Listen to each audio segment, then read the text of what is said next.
Boa tarde a todos, senhores da mesa, audiência, uma satisfação de estar aqui.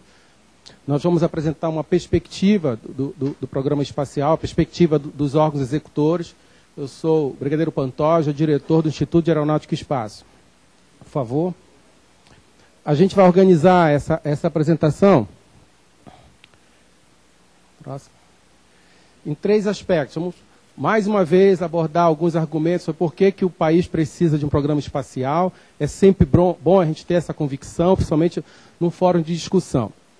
E a ideia também é, ao longo da existência do programa espacial, dizer o que foi feito, apresentar alguns resultados. E como esses resultados foram atingidos, quais foram as dificuldades, quais foram os obstáculos, quais foram as coisas boas e não boas que aconteceram. E uma conclusão, por favor. Então, para responder essa pergunta aí, apresentar alguns argumentos,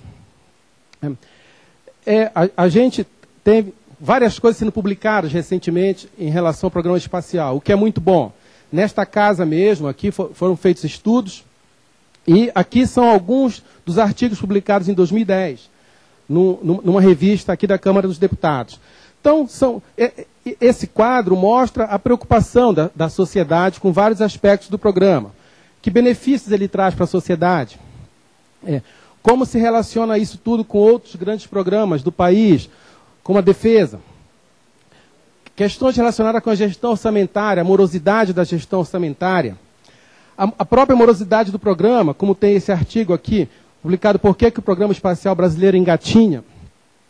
Uma análise comparativa do programa espacial, ou seja, como é que o programa espacial brasileiro se compara com o programa de outros países, para a gente até ter uma medida de como é que o nosso programa vai. E dentre vários outros aspectos. Então, é uma convicção nossa, que é coisa que é lida, que se mostra no mundo hoje, que no século XXI, aquela busca pela conquista marítima foi substituída claramente pela conquista espacial. Mas a razão continua sendo a mesma da época, 1000 anos, da conquista marítima. Ou seja, essa relação aqui entre defesa, tecnologia e economia. Sempre existiu essa relação e o programa espacial, ele apresenta isso claramente hoje. Um exemplo que a gente pode dar é o próprio GPS, né, que todo mundo tem praticamente no seu dia a dia. O GPS, ele começou com estudos básicos de física, tentando conhecer o mundo. Não se sabia nem no que ia dar isso. Houve o interesse da defesa americana em desenvolver aquele produto para interesse da defesa, usando aquele conhecimento que nem se sabia para que era, pesquisa básica. E hoje, claramente, é uma indústria de bilhões de dólares, a indústria do GPS, que mostra que essas coisas estão sempre ligadas e um programa espacial, ele se propõe a isso. Esse é um dos motivos por que se precisa de um programa espacial. Mas há outros. Se a gente olhar apenas rapidamente algumas necessidades básicas do país, ou melhor, vulnerabilidades que o país tem, na área meteorológica, é claro para todos nós que precisa cada vez mais abordar essa questão, né? Isso está no nosso dia a dia. Quem voa sabe muito bem isso, quem tenta tirar férias por agora nesse período, sabe o quanto meteorologia e outros aspectos do ambiente são importantes. Questão de comunicações, sejam elas civis ou militares, ou seja, comunicações estratégicas para o país. A gente tem como contrapor-se isso apenas com um programa espacial, principalmente num país como o Brasil, em termos do seu território. Controle de tráfego aéreo, vigilância, aspectos relacionados à defesa, a vigilância das nossas fronteiras, monitoramento e alerta de catástrofes e geoposicionamento, que eu mencionei, o GPS. Então, essas são razões rápidas de por que a gente precisa de um programa espacial. E também isso é expresso, né? Essa consciência existe na sociedade brasileira, tanto prova que isso expressa em vários documentos de governo, vários documentos que tratam do planejamento estratégico do país. Cito apenas 2 aqui. O Plano Brasil 2022, que menciona ampliar a oferta de informações meteorológicas, meteorologia, e vários outros, domínio de tecnologia de fabricação de satélites e lançadores, monitoramento integral das fronteiras do país, assegurar acesso integral à banda larga a todos os brasileiros. E outro documento, Estratégia Nacional de Defesa, novamente, desenvolvimento de competências no país relacionadas a telecomunicações, a satélites, sensoriamento remoto, projetar e fabricar veículos lançadores, ou seja, estamos apenas cumprindo o que a sociedade já pediu para se fazer ao desenvolver um programa espacial. Próximo. E aí, o que a gente fez nos últimos 50 anos, que é 50 para 60 anos, é a idade do programa espacial brasileiro. Então, em termos da nossa ênfase, lançadores, veículos, foguetes, propriamente dito. Então, aqui tem uma coleção de vários foguetes que foram desenvolvidos no país. Já lançamos cerca de 400 foguetes, e isso é um aprendizado. Quer dizer, aprendeu-se a fazer isso ao longo do tempo. São várias tecnologias, até pelo tamanho aqui dos foguetes, dá para se perceber a quantidade de foguetes lançados, ou seja, ao longo desses vários anos, então estamos aprendendo e já, isso aqui é um resultado. São vários foguetes, eu já falei, 400 voos lançados. Temos aqui, esse último foguete aqui é o VSB-30, é o único produto do programa espacial brasileiro que é exportado. Então, exportado para a Europa, 11 lançamentos, sem nenhuma falha, foguete operacional. E isso se faz seguindo um planejamento estratégico. Este quadro, que pode não estar bem claro aqui para todos, mas aqui aborda toda a questão de desenvolvimento. Procurou-se desenvolver propulsores sólidos e metálicos. Depois, desenvolver foguetes com esses propulsores e passar para outro tipo de propulsor, propulsores bobinados, usando materiais compósitos. E assim vai. E assim você chega em várias aplicações, veículos lançadores de satélites, e tem um futuro com propulsão líquida. Isso é apenas um quadro para mostrar que existe um planejamento relacionado a isso, essas coisas se encadeiam. E aqui um quadro que mostra um outro aspecto de um programa espacial, ou seja, as suas peculiaridades. É complexo, né? Você gerenciar ciência e inovação, tudo no mesmo contexto, gerenciar universidade, centro de pesquisa e indústria, não é uma coisa fácil, é algo complexo, é multidisciplinar. Você não aprende na faculdade fazer um programa espacial, você tem que sair da faculdade e ingressar num centro de pesquisa e praticar esse tipo de coisa. São combinações de competências educacionais que você promove um programa desse tipo. É um programa de elevado investimento. E esse é um dos problemas para se percebê-lo como algo de benefício social, porque o investimento é feito aqui desse lado e o resultado está 15 anos na frente, 20 anos ou mais, dependendo dos problemas que se tiver. Mas é um retorno de alto valor agregado, já foi bem explorado aqui hoje. Elevado ciclo de vida, muitos atores envolvidos, né? Como eu já falei, o perfil de um cientista, quando comparado com o perfil de um empresário, e você tem que encadear todas essas coisas. Necessidade de cooperação, esse é dos benefícios e dificuldades, porque você precisa cooperar com outros países. Mas qual é o limite entre a cooperação e a competição? Essa tecnologia é uma tecnologia de alto valor agregado, então existe a competição. Então você tem que cooperar, que não se faz ciência sem cooperação, e tem que competir quando chegar esse momento. E o grande impacto na soberania do país, ou seja, é um processo de natureza estratégica. Então, quando a gente for olhar os seus resultados, a gente também tem que olhar com essa ótica. Resultados de natureza estratégica. E vamos apresentar alguns. Por favor. Um primeiro. Então, é a competência nessas várias décadas estabelecidas em P&D espacial. Tenho dois exemplos aqui. O IAE, o Instituto de Aeronáutica e Espaço, o Instituto Nacional de Pesquisas Espaciais, o INPE, são instituições que se formaram nesse contexto. Então, hoje, se a gente tem essa competência, esse é um resultado. Não se compra um INPE, não se compra um IAE, e nem se estabelece essas instituições de uma hora para outra. Então, isso em si já é um resultado do programa espacial. A existência dessas instituições e várias outras. Aqui a gente apresenta aqui 2 laboratórios. Né? São laboratórios, nessas 2 instituições, chegam a 150, 200 laboratórios dessa mesma natureza. Próximo. Outra questão, dos vários centros de lançamento do mundo, né, aqui estão colocados, dá para ver que não são muitos, o Brasil tem 2 centros colocados, um em Alcântara, um em Natal, e é importante que não é apenas dizer tal centro lá, foi uma competência estabelecida ao longo de anos, aqueles 400 foguetes que falamos que lançamos no centro de lançamento, e isso nos dá competência. Manter esses centros de lançamento de forma competente, né, tendo essa competência lá, também não é uma coisa fácil, e é uma realização. Então aqui também temos uma realização estratégica. São poucos os países que dispõem disso, é por isso que muitos países nos procuram hoje por causa desses centros. Próximo. Para enfatizar mais esse aspecto, o centro de Alcântara. a gente tem facilidade tanto para lançar em órbitas equatoriais, usando a questão da rotação da Terra, mas não é a única economia. Em órbitas também polares, não tenho nada aqui na frente. Vários países têm dificuldade de lançar em órbitas polares, porque você tem que fazer várias manobras com o foguete, isso aumenta a complexidade, aumenta o custo. Ou seja, para quaisquer órbitas aqui, o nosso centro de lançamento é um centro economicamente muito viável. Bem, uma outra questão, fomento industrial.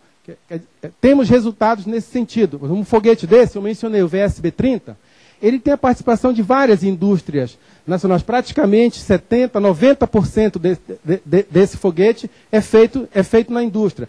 E isso significa, não a indústria, muitas dessas empresas nasceram nesse programa. Nasceram com o programa, um exemplo aqui é a Scenic, que é uma empresa que nasceu, tanto as pessoas de lá foram formadas no ITA, trabalharam no DCTA, ou seja, a formação dessa indústria é um dos resultados.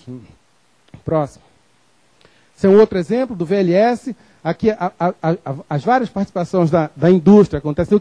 O que se tem que fazer é aumentar a maturidade dessa participação. Como mencionado aqui pelo Dr. Halpe, a questão da gente ir substituindo a participação da indústria em subsistemas para chegar no sistema como um todo. Esse é realmente um dos nossos desafios. Mas fomento industrial é feito no país. Quantos empregos a gente tem aqui? Essa indústria acaba não trabalhando só no programa espacial. Trabalha em várias outras áreas. Ou seja, é um grande resultado para o país a existência desses programas em si. Próximo. Um outro aspecto. Ao longo desses anos, formou-se toda uma cadeia laboratorial de calibração. Vemos aqui o Imetro, o IFI, que é uma instituição do DCTA, e várias organizações associadas. A calibração é algo super importante. Imagine você estar voando num avião, que a velocidade do avião está sendo dada com valor equivocado por falta de calibração.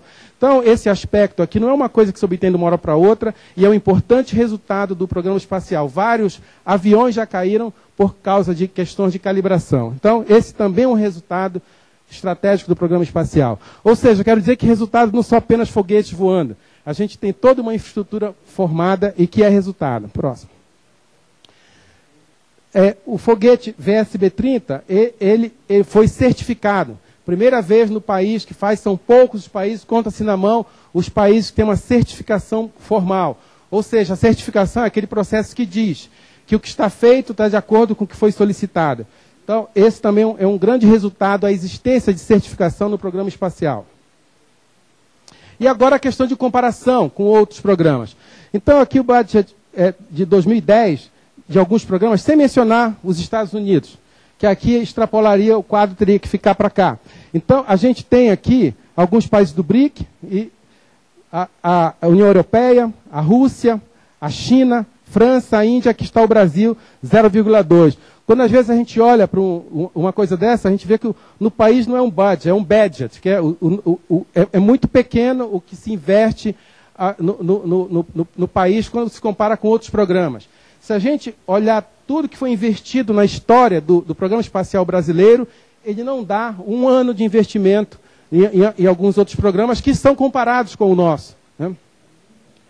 Próxima, por favor. Aqui uma comparação com o RH. Já foi mencionado aqui pelo Dr. Halpe a comparação aqui. Esse aqui, 828 pessoas, são que tem no INPE e no IAE juntos. Né? Então, que trabalham no programa espacial. Se comparar um dos países do BRIC, que é a Índia, 16 mil. Então, a comparação visual aqui, a gente olha quantos INPEs e IAEs tem no programa indiano, quantos tem na ESA. Os Estados Unidos, novamente, seria uma coisa muito maior. Só a NASA são 70 mil pessoas envolvidas no programa da NASA, e a NASA é apenas um dos órgãos do governo americano. Temos mais ou menos umas 5 ou 6 NASAs dentro dos Estados Unidos trabalhando no programa espacial. Então, isso aqui é uma coisa séria, até porque essas pílulas aqui estão diminuindo, as pessoas estão se aposentando. Um outro problema que a gente tem são os embargos, mas isso não é nem um problema normal, já sabe que isso, há uma competição, e é natural que exista embargo. O que temos que observar é que o embargo não é por natureza, como se pensou no passado, questões relacionadas à defesa. É uma questão de economia, é um embargo pensando na questão econômica. Embargos são recebidos em projetos que não tem nada a ver com defesa, como esse foguete de sondagem, um componente eletrônico simples que não é utilizado em nada de defesa, mas é embargado. São centenas de embargos que se sofrem.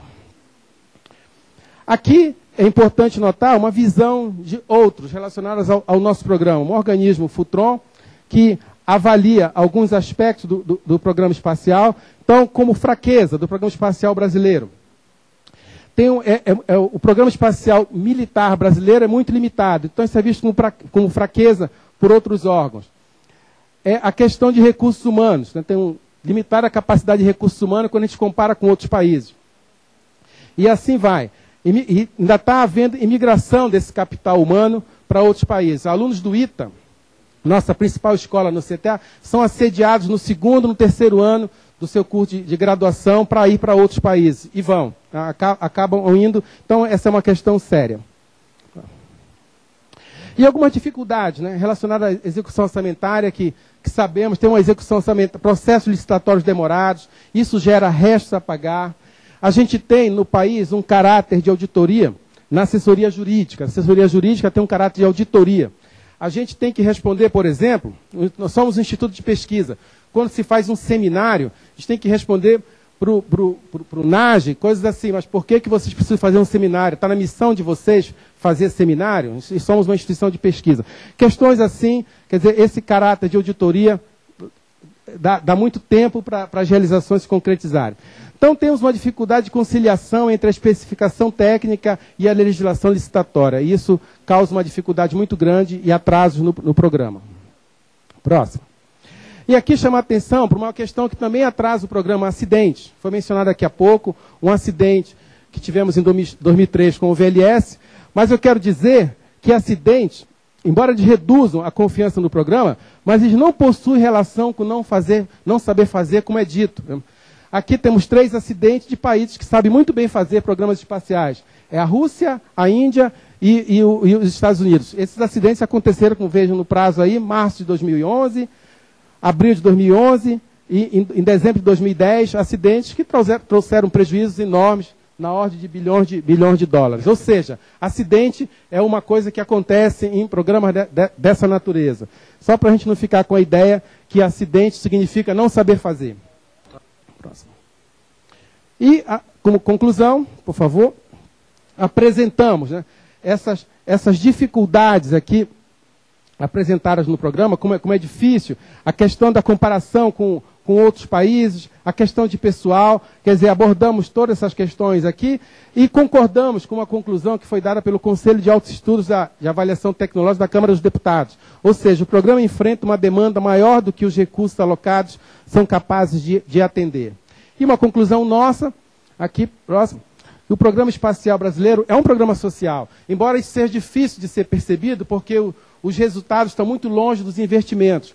Mas um programa que se propõe a trazer segurança para o país, a trazer economia, ou seja, é um programa de grande abrangência, ele é um programa social.